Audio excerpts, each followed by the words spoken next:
Narayanyam chapter 23. प्राचेतसस्तु भगवन्नपरो हि दक्षः त्वत्सेवनं व्यधितसर्गविवृद्धिकामः आविर्बभूविथ तदा लसदष्टबाहुः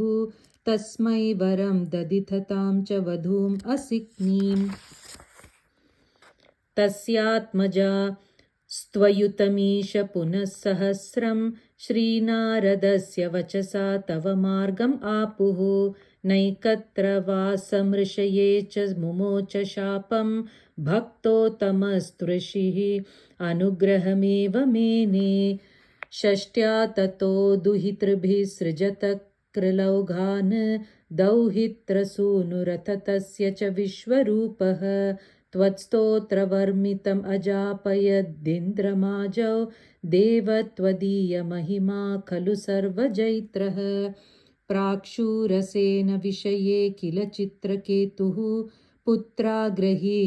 नृपतिरङ्गिरसप्रभावात् लब्ध्वैकपुत्रमथ तत्र हते सपत्नी सङ्घैरमुह्य दवशस्तव माययासौ तं नारदस्तु समम् अङ्गिरसा दयालुः सम्प्राप्य तावदुपदर्श्य सुतस्य जीवं कस्यास्मि पुत्र इति तस्य गिरा विमोहं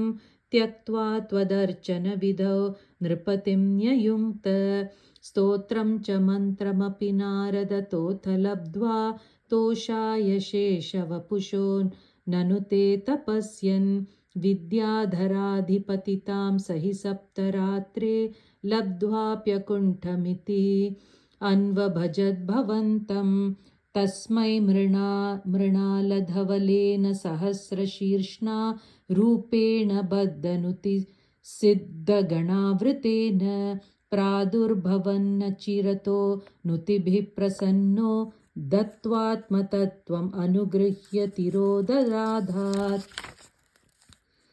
त्वद्भक्तमौलिरतसोऽपि च लक्षलक्षं वर्षाणि हर्षुलमना भुवनेषु कामं सङ्गापयन् गुणगणं तव सुन्दरीभिः सङ्गातिरेकरहितो ललितं चचार अत्यन्तसङ्गविलयाय भवत्प्रणुन्नो नूनं सरौप्यगिरिमाप्य महत्समाजे निःशङ्कमङ्ककृतवल्लभमङ्गजारिं तं शङ्करं परिहसन्नुमयाभिषेपे निःसम्भ्रमस्त्वम् अयाचितशापमोक्षो वृत्रासुरस्त्वमुपगम्य सुरेन्द्रयोधी भक्त्या तमत्थ